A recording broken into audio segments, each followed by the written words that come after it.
जब तक अपनी ताकत लगाई तब तक काम नहीं हुआ और केवल नाम लिया, हरि हरि। जैसा हरि कहा ऐसे ही वो भगवान गरुड़ पर चढ़ के आए और गज को मुक्त किया और ग्राह का मस्तक काट के अलग कर दिया है। गजेंद्र का ग्राह की जो कथा आती है ये गजेंद्र मोक्ष है। गजेंद्र को अपना पार्षद बना लिया, ग्राह को इस भवबंधन से छुड़ा करके मोक्ष दे दिया। समुद्र मंथन हुआ, समुद्र मंथन में सब कुछ निकला है।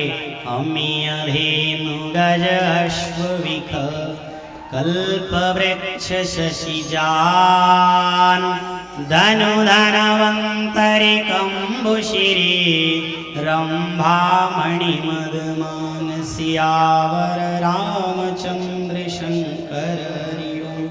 सब कुछ निकला, अच्छी अच्छी चीजें निकली, जहर भी निकला। जहर निकला तो कह दिया कि एक काम करो, भोलेनाथ को दे दो। भगवान ने विष पिया, नीचे राम था, ऊपर विष था। विष और राम मिलकर के दोनों विश्राम हो गए। भगवान का कंठ नीला पड़ गया, भगवान का नाम हो गया। बोलिए नीलकंठेश्वर भगवान की जय हो। भगवान की ये कथा धन्वंतरी अवतार लिया, कच्छप अवतार धारण किया, जिनकी पीठ पर रखकर महेंद्र पर्वत को रचा है, जिसमें से समुद्र में से रंभा मणि और ऐसी अनंत चीजें निकली है, जिसका स्वर्ग में देवताओं ने सुख भोगा है। मोहिनी रूप धारण किया भगवान ने, अमृत पिलाया, ऐसा अमृत पिलाया। मोहिनी बन के देवता जो मोहन की तरफ नजर थी उनको देवताओं को अमृत पिलाया, पर जिसकी नजर मोहिनी में थी उनको तो मीठा मीठा पानी पिला करके कह दिया कि अब तुम तुम्हारे घर जाओ। राहु बीच में बैठा था, गले तक पहुंचा अमृत। भगवान ने देखते ही देखते सुदर्शन चक्र से मस्तक काटा, अलग फेंक दिया। 7 ग्रह थे, भगवान ने आशीर्वाद दिया कि जाओ, मैं तुमको आशीर्वाद देता हूँ कि अभी तक 7 ग्रहों की पूजा होती थी, अब तुम 2 और बढ़ जाओ, 9 ग्रहों की पूजा होती है। ब्रह्मा मुरारिष्त्रिपुरांतकारी भानु शशि भूमि सुतोबुधश्च गुरुश्च शुक्र शनि राहु केतवः सर्वे ग्रहा शांतिकरा भवन्तु। बोलिए वृंदावन बिहारी लाल की। तुम्हारा ये भगवान की कथा आई। भगवान ने वामन अवतार धारण किया है। वामन अवतार धारण करके और दरवाजे गए हैं राजा बलि के मांगने के लिए कि राजन मैं तुमसे कुछ मांगना चाहता हूँ। अहो भाग्य मेरे कि मेरे घर में त्रिलोकी के नाथ पधारे, बताइए भगवान क्या चाहिए, मैं तुमसे मांगू जो दोगे हाँ मिलेगा।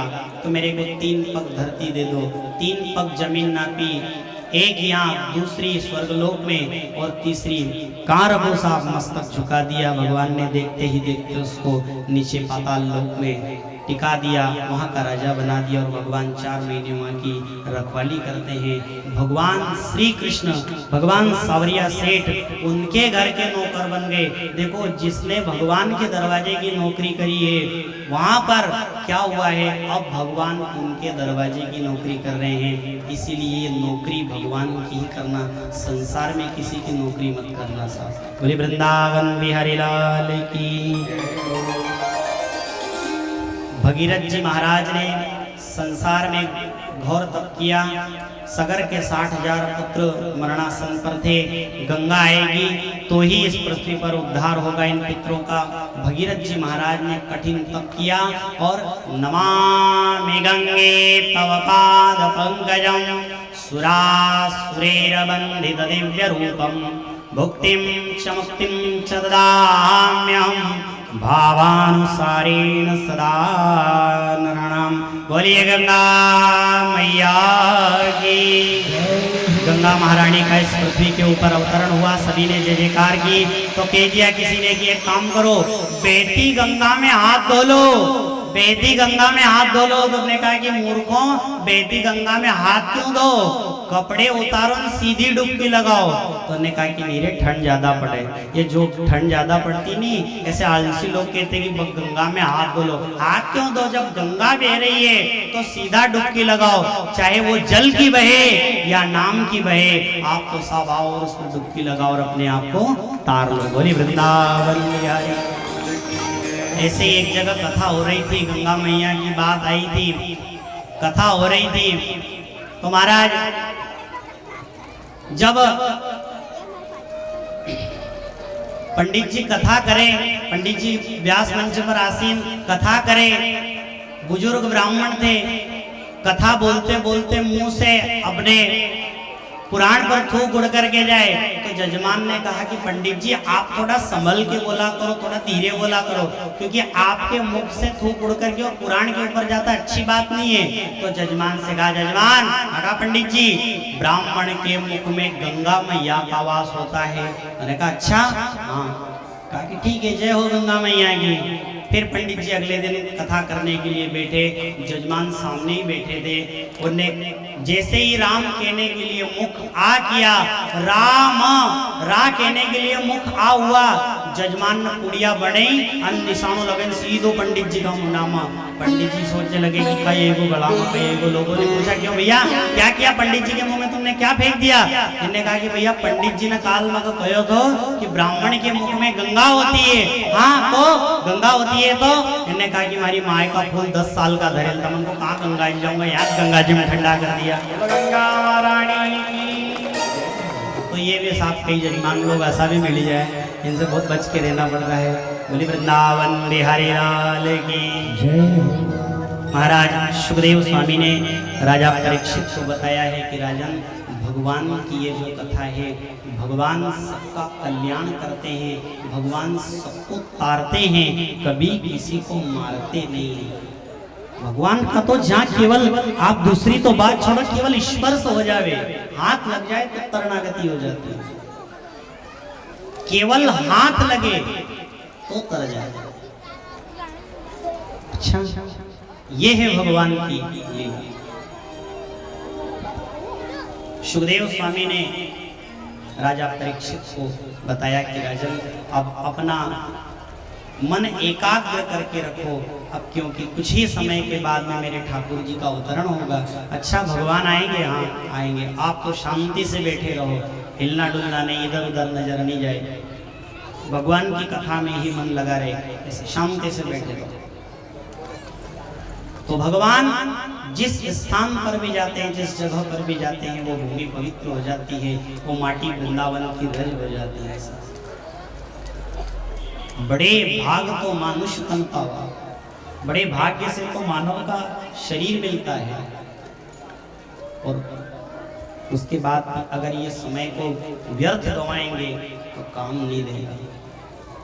और जो भगवान के भक्त होते हैं वो तो बड़ी भाव से, बड़ी श्रद्धा से आकर के कथा का इंतजार करते हैं, भगवान की कथा में राह करते हैं कि कब आए वो, कब आए वो, कब आए। याद रखना, ये जो शरीर है, इस शरीर को जितना हो सके भगवान के काम में लगाते रहना, भगवान के काम में घिसते रहना, क्योंकि भगवान के काम में आ जाए तो अच्छा है, और अगर भगवान के काम में नहीं आ पाया तो सोच लेना कि अपन भी किसी पशु से भी कम है हमको, क्योंकि पशु का भी तो चमड़ा काम में आ जाता है, पशु का भी चमड़ा काम में आता है, पर ये मानव का क्या।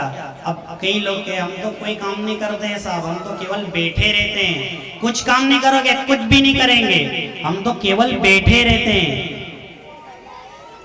बैठे रहने से क्या होगा? अरे हम तो कुछ भी नहीं करते, क्यों? अरे ये जब शरीर अच्छा मोटा ताजा हो जाएगा तो बहुत काम में आएगा। अरे क्या काम में आएगा? भगवान का जो भजन हो जाए, भगवान के काम में जो घिसा जाए तो काम की बात है। अब मान लो कभी अच्छा खा पी लो ना, मोटे ताजे हो जाओगे, तो ये शरीर में से कोई पार्टियां तो निकलेंगे नहीं कि मान लो अपन खा पी ले, अच्छे मोटे ताजे हो जाए, घर पड़े रहे, अच्छा बड़ा बड़ा पार्टियां निकाल ले, जब दाबो लगावागा तो हम नीचे पार्टियां लगा देवागा, या कोई ब्रेंच बनाने काम में आएगा कि सोफा, कोई काम में नहीं आएगा। ये कहा जाता है हाथी जीते जी लाख का और मरने के बाद 1.25 लाख का।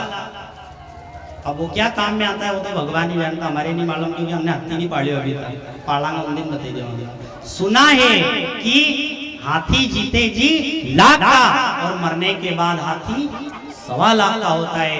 ऊंट की हड्डी काम में आ जाती है, बकरे का चमड़ा शरीर से छूटता है तो तबला और ढोलक बजती है तो भगवान के भजन में लग जाता है, भगवान के काम में आ जाता है। और जब मानव का शरीर छूटता है तो केवल मसान में ही जाता है। बोलिए सावरिया से क्या करेंगे? उनसे पूछा क्यों आप कुछ करोगे? कुछ नहीं, हम तो केवल बैठे रहेंगे, हम तो केवल बैठे रहेंगे, हम कुछ नहीं करेंगे। कथा में चलो, हम कथा में भी नहीं आएंगे। क्यों?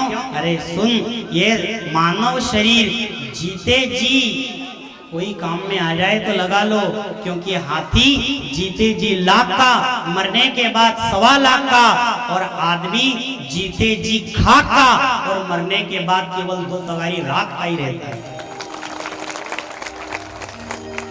ये शरीर को लगाना है तो अच्छी जगह पे लगाओ, क्योंकि भगवान राम का जब जन्म हुआ, भगवान ने ऐसी अनंत लीलाएं की है, समय अपने पास कम है।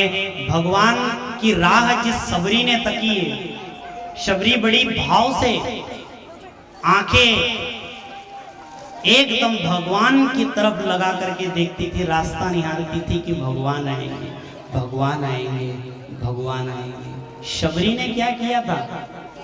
आप बहनों से भाइयों से निवेदन है, शबरी ने कोई बहुत ज्यादा भजन भक्ति कुछ नहीं किया था। वो तो केवल क्या करती थी, रास्ते में जो कांटा होता था उसको साफ कर देती थी, हटा देती थी, और रास्ते में फूल बिछा देती थी कि साफ कोई भी निकले, कोई भी निकले उसके पाँव में कांटा नहीं चुभना चाहिए।